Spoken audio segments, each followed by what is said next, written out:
6 marques automobiles historiques vont définitivement disparaître avant 2027 et leurs dirigeants le savent parfaitement.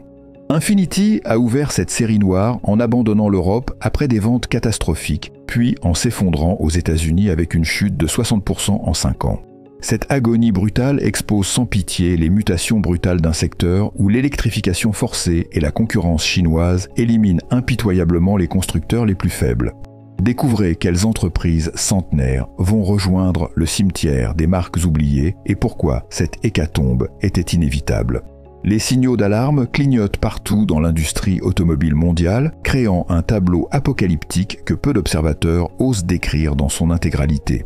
Pendant que certains constructeurs consolident leur position à coups d'investissements pharaoniques dans l'électrique, d'autres voient leurs marques historiques sombrer dans l'indifférence générale des consommateurs.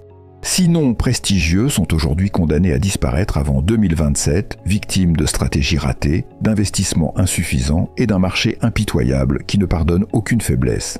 Cette hécatombe orchestrée révèle les mutations profondes d'un secteur en pleine révolution technologique et économique. L'électrification forcée par les réglementations européennes, les coûts de développement explosifs qui dépassent parfois le milliard d'euros par nouvelle plateforme, et la concurrence chinoise ultra-agressive créent un environnement darwinien où seules les marques les plus solides financièrement survivront.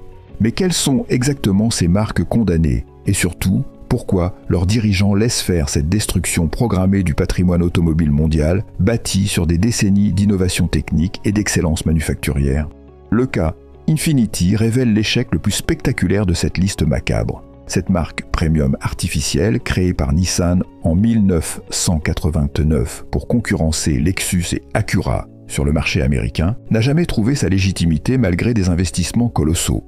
Qui aurait imaginé qu'une marque créée pour défier Lexus finirait par disparaître en moins de 40 ans, emportant avec elle des milliards de dollars d'investissement et des milliers d'emplois?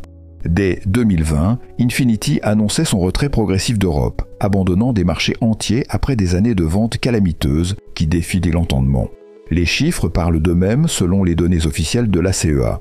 Moins de 3000 véhicules vendus annuellement en Europe contre plus de 100 000 pour Lexus. Cette différence abyssale révèle l'incapacité fondamentale d'Infiniti à créer une identité propre face aux références établies.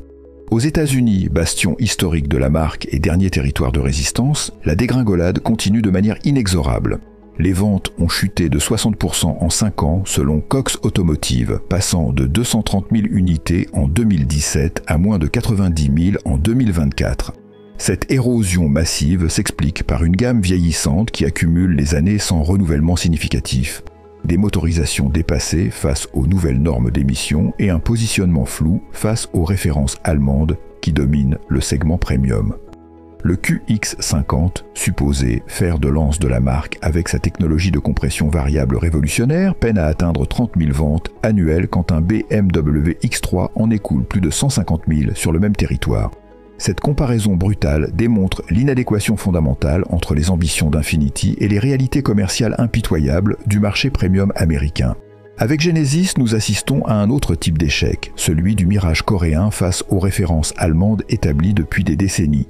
Lancée en 2015 par Hyundai pour conquérir le segment premium avec des produits techniquement excellents, cette marque accumule les éloges de la presse spécialisée mondiale, tout en échouant commercialement partout dans le monde.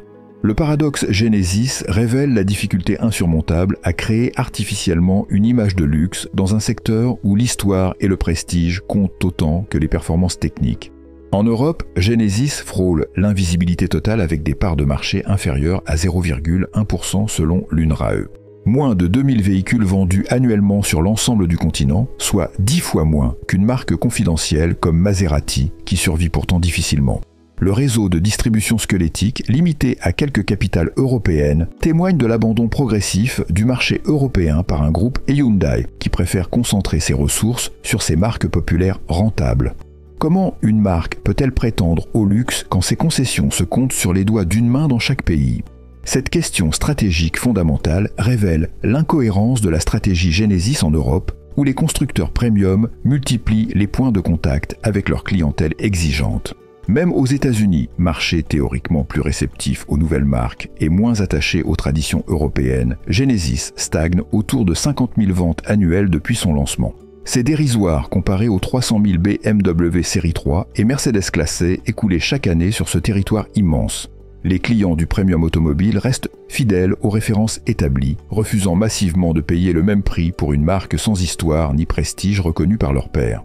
L'exemple de Lancia représente le cas le plus tragique de cette liste, celui d'une marque légendaire transformée en zombie industriel par des décennies de négligence criminelle. Réduite à la seule Y en Europe après avoir abandonné tous ses segments historiques, cette icône italienne survit artificiellement sous perfusion de Stellantis. Carlos Tavares la maintient essentiellement pour des raisons politiques italiennes, évitant un conflit diplomatique avec Rome sur l'emploi et le patrimoine automobile national dans une péninsule déjà fragilisée industriellement. L'effondrement des ventes depuis 2010 sidère. Une chute de 80% qui anéantit 80 ans d'histoire selon l'UNRAE, passant de plus de 300 000 unités annuelles à moins de 60 000 aujourd'hui. Cette chute vertigineuse dépasse tous les records de déclin dans l'industrie automobile européenne et s'explique par l'abandon progressif et incompréhensible de tous les segments porteurs qui faisaient à la richesse de la marque. Terminés les berlines T6 qui rivalisaient avec les allemandes, disparus les Breaks Libra appréciés des familles, évaporés les monospaces Fedra qui conquéraient l'Europe. Lancia s'est volontairement cantonné au segment B urbain avec une unique Y vieillissante qui accumule les années sans évolution majeure. Cette stratégie suicidaire de réduction drastique de gamme condamne mécaniquement la marque à l'insignifiance commerciale. Les timides tentatives de relance avec la nouvelle Y électrique et l'annonce d'une future Gamma peinent à convaincre les observateurs les plus optimistes. Comment une marque totalement absente depuis 15 ans peut-elle reconquérir des clients partis massivement vers d'autres horizons plus fiables? Les concessionnaires Lancia ferment les uns après les autres par manque d'activité. Les mécaniciens oublient progressivement les spécificités techniques historiques et l'image de marque s'efface irrémédiablement des mémoires collectives européennes. Avec DS Automobile, l'industrie française démontre parfaitement l'échec du premium artificiel dans un marché dominé par les références allemandes. Cette séparation ratée de Citroën en 2014 devait créer une marque de luxe française capable de rivaliser avec les Allemands sur leur propre terrain. 10 ans plus tard, le constat est sans appel et particulièrement douloureux. DS reste totalement invisible face à Audi, BMW et Mercedes, malgré des investissements pharaoniques et un positionnement marketing agressif multipliant les partenariats prestigieux. Le positionnement flou de DS pose un problème fondamental depuis l'origine de cette aventure coûteuse. Ni vraiment premium comme les Allemands avec leur héritage technique et leur prestige établi, ni populaire comme Citroën avec ses prix accessibles et sa praticité reconnue, la marque navigue dans un no man's land commercial absolument fatal. Cette indécision stratégique condamne DS à l'échec car les consommateurs automobiles n'achètent pas l'indécision mais des certitudes techniques et statutaires. Les clients du luxe automobile cherchent des références établies depuis des décennies, pas des expérimentations françaises aux tarifs artificiellement gonflés par des équipements gadgets. Payer 45 000 € pour une DS7 quand un Audi Q5 coûte exactement le même prix avec un prestige infiniment supérieur relève de la mission impossible commerciale.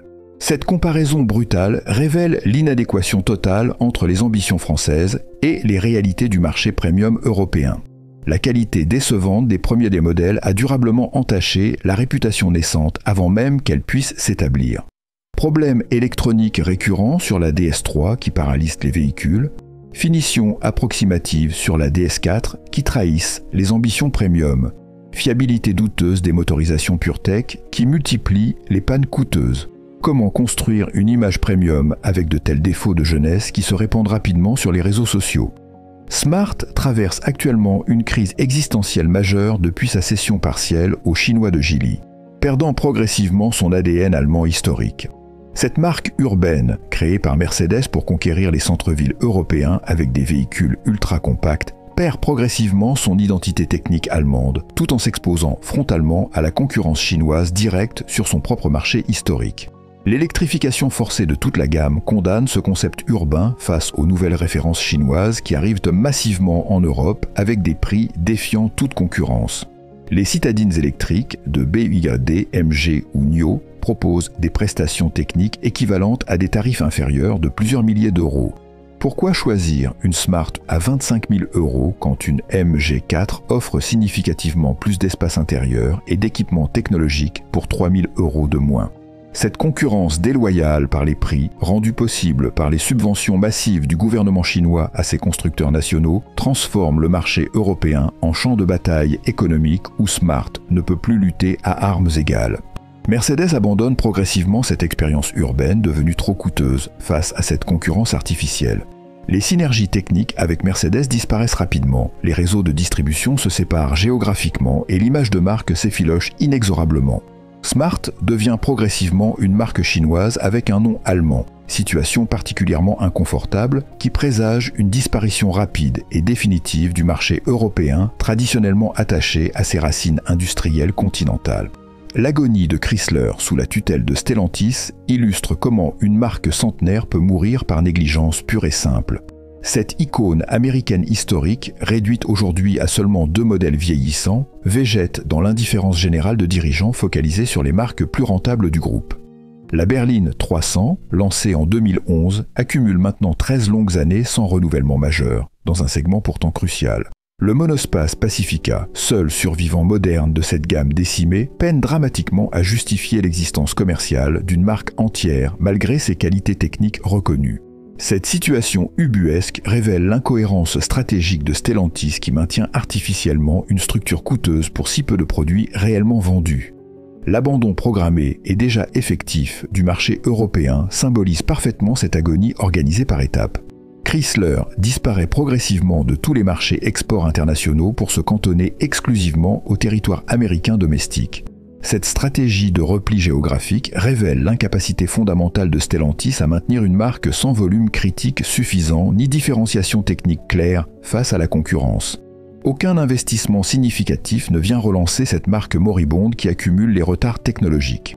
Stellantis concentre logiquement ses ressources limitées sur Jeep, Ram et Dodge, laissant Chrysler mourir lentement par négligence stratégique assumée. Cette indifférence calculée accélère mécaniquement la disparition programmée d'un nom historique de l'automobile américaine qui traversait pourtant les crises depuis des décennies. Cette hécatombe était-elle vraiment inévitable ou résulte-t-elle de décisions catastrophiques prises par des dirigeants déconnectés des réalités ? En décortiquant ces échecs successifs, plusieurs patterns inquiétants émergent avec une régularité troublante. Toutes ces marques condamnées paient aujourd'hui des décennies de mauvaises décisions stratégiques, de positionnements complètement ratés ou de négligence criminelle des maisons mères qui privilégient les profits à court terme.